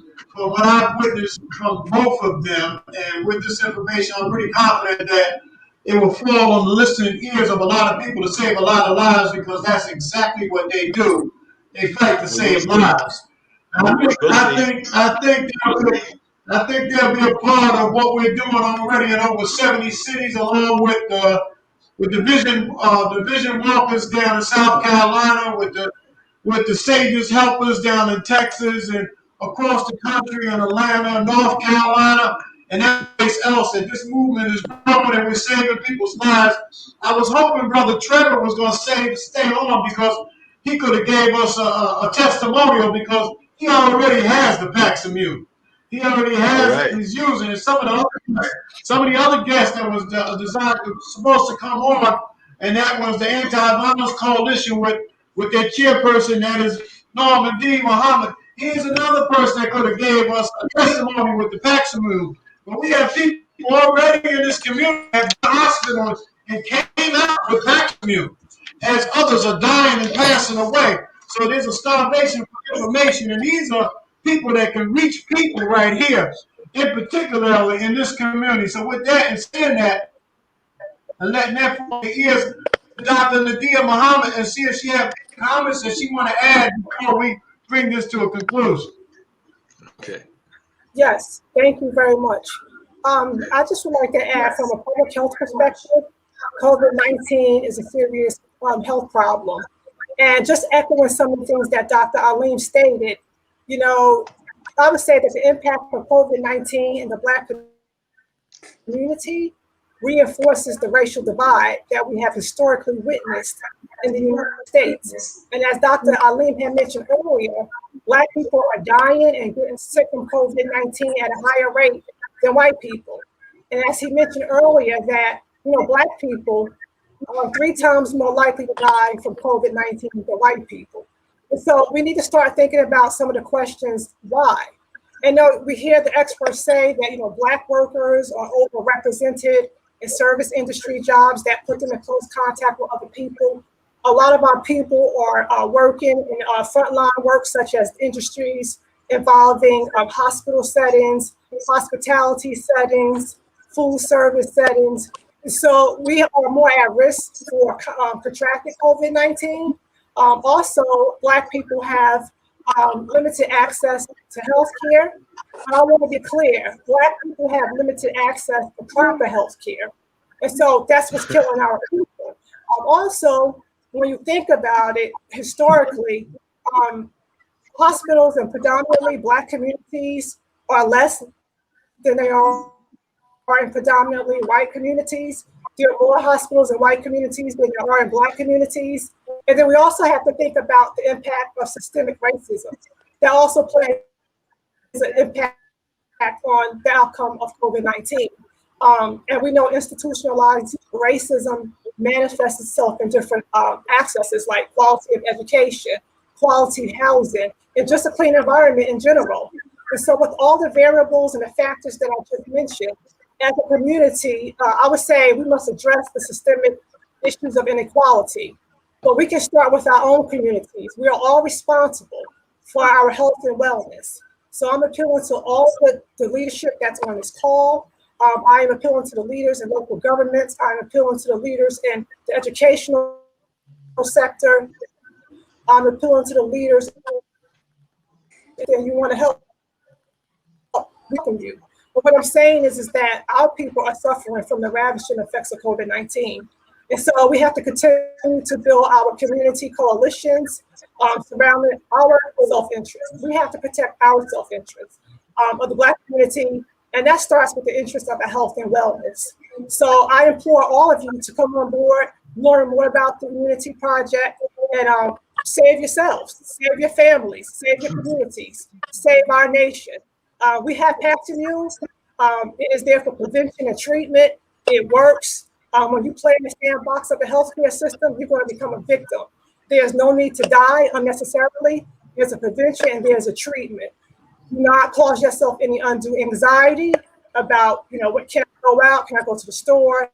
Can I spend some time with, a few family members? Why all this undue anxiety where there's a treatment? You're just tormenting yourself. Just stop. That's right. You can go on living your lives. You have to be cautious, but at the same time, there's a way out. So thank you for giving me a minute to express these few words. Thank you. Well, if I could Thank ask you, Dr. Dr. Nadia Nadia, Muhammad. And with that, if there's any closing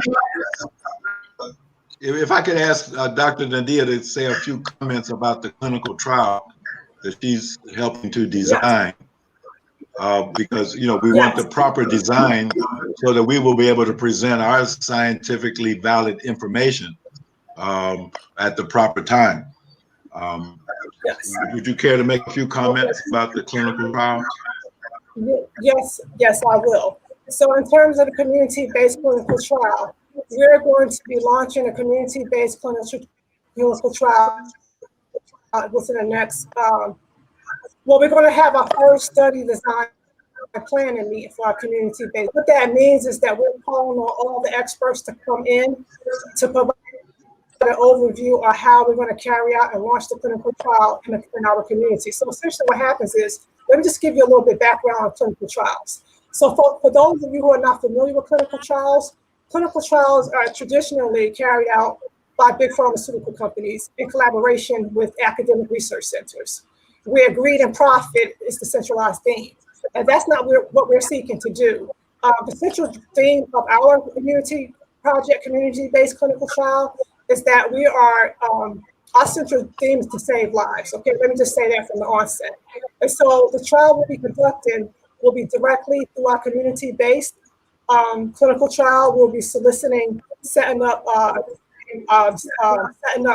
sites at various churches, religious settings. We'll be setting up sites at local individual households. We will be conducting, as Dr. Muhammad mentioned earlier, testing. The proper testing has to be adequately done. And so what we're going to be doing is we're going to launch our first clinical trial study design planning meeting. And what we do here in these types of meetings, we introduce the clinical trial team. We discuss how we're going to design the clinical trial. It's going to be an experimental quasi-study design where we're going to discuss the characteristics of the population that we seek to study, which is going to be Black people. And we're going to be testing the positive impact, the safety and efficacy of Paximune in the Black community. And so the requirement of a clinical trial is to talk about how we're going to see patients, how we're going to retain patients, how we're going to get our funding source in order, and we're going to collect and measure and analyze and evaluate quality of life outcomes in COVID-19 patients. And there's a way that we have to do that. Systematically, there's a rule that we follow. And we're calling on all the experts, we're calling on all the biostatisticians, we're calling on patient specialists, we're calling on immunologists, we're going to be collecting biospecimens, we're going to be collecting surveys, we're going to be evaluating quality of life outcomes. And what I mean by that is that we're going to be evaluating function. We're going to be evaluating how people feel before they came down with COVID-19 and after. So we're going to have pre-testing. We're going to have post-testing values where we evaluate the change in effect as a result of Capsule. And so that's the clinical trial in summary entails. So we're calling on volunteers to participate. We're calling on community leaders to get involved in terms of funding. So it's a big project and we need all hands on deck. So if anybody has any specific questions about the clinical trial, you can reach out to myself or Dr. Muhammad. But we'll be launching our first study design meeting within next week. And the information will be going out in terms of meeting information, the agenda, the time, and the topics that we'll be discussing in the study design meeting. Thank you very much. That's great. Now this is all going to culminate. You know, Minister Farrakhan said that we need to have a conference of experts on COVID-19. So that's why we need to hurry up and get these clinical trials underway. We've been talking to some of the experts. My classmate, for example, the former Surgeon General, David Satcher, the other Surgeon General, Joycelyn Elders. These are people that we are in conversation with. Some of you know about the great Dr. Judy Mikovits from NIH. So she's on our team. She's also participating with the development of documentary movie that's in production as we speak on the history of interferon and how it was used to conquer HIV and how now it's being used to conquer COVID-19. So all of this is exciting. And you're now a part of it. You know all about it. You've heard a lot this evening. I hope something that you heard inspires you. I think that you have a place. You have to find your place in this movement. You got to get in where you fit in. I think that's how they say that. Everybody has a role to play in a movement. It's like the civil rights movement. It wasn't just Martin Luther King. It wasn't just Thurgood Marshall. It wasn't just John Lewis. It wasn't just, you know, the famous people. It was the ordinary people. It was the students. It was the teachers. It was the sanitation workers. It was everybody. The young, the old, everybody got involved and they played their role. And that's why the civil rights movement was the success that it was. Well, now, you see, we could have survived even if the civil rights movement had failed. We would have still survived. But now COVID-19 is not so lenient as segregation. COVID-19 says, no, you're either going to defeat me or I'm going to defeat you. This is actually a war for the planet. Who's going to live on this planet? Is it going to be us or is it going to be COVID-19? And so this is war. There is no room for defeat. There's no room for doubt. There's no room for cowardice. There's no room for retreat. Can't go back to what? To go back to normal? What normal? You remember. What was so great about it? No, we're going forward to a new future. Those of us who survive. God has given us the answer. Like Mr. Farrakhan said, he places the answer somewhere, but he doesn't place it where you think it should be. No, he places it in a strange place with some strange people that you have to adjust yourself to. Why didn't he give it to Fauci? Maybe God don't like Fauci. You like it, but maybe God don't. So he puts the answers somewhere where it puts a test on you to see who you really are and what you really want to do. Are you really trying to fit in with the enemy, or are you really trying to do something to save yourself and your people? And so the answer will surely be no. So I thank you, Mustafa, for a wonderful evening and an opportunity to share. There's a lot of information on the Facebook page, on the website that's in development, the upcoming meetings. Every Tuesday night, we have a conference call about the clinical trials, the Euro Immunity Project. So anybody that wants to be involved, you're welcome to be involved. Do all you can and help us to survive.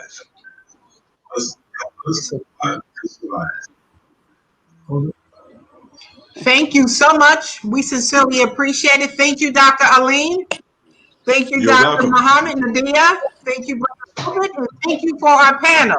Dr. Kirkwood and Reverend Tracy, thank you so much. Thank you We'll be for the looking invitation. forward to working with you. Yes, ma'am. Hope to save some lives together. We'll Thank be you in for the touch. invitation. Thank you. Thank you. Okay. Thank you. God bless everyone. Assalamu God alaikum. bless you. Bless Alaikum you. salam. God bless. God bless you. Bye-bye. Thank you. Okay. Okay, beautiful.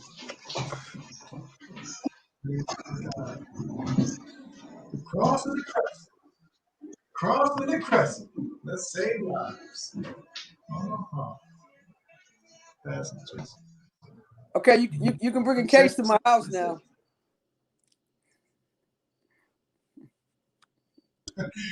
Just give us a call. Let us know what you want to do, sis. You can bring a case to my Protect house. yourself. It works. I'm waiting for it. I'm waiting for it. When can I expect my case?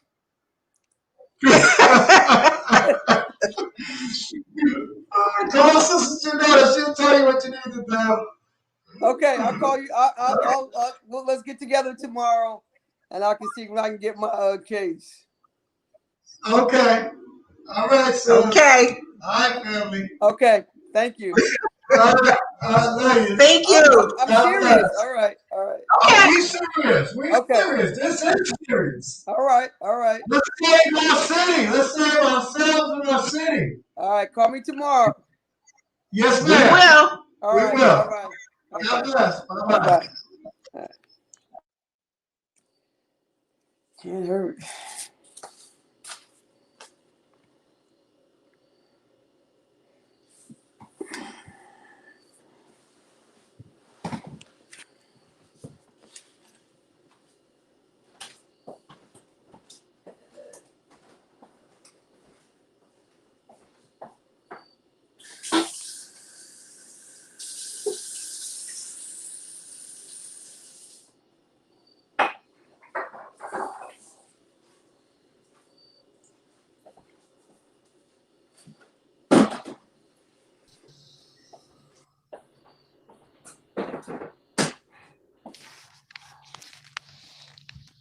Assalamu alaikum, family.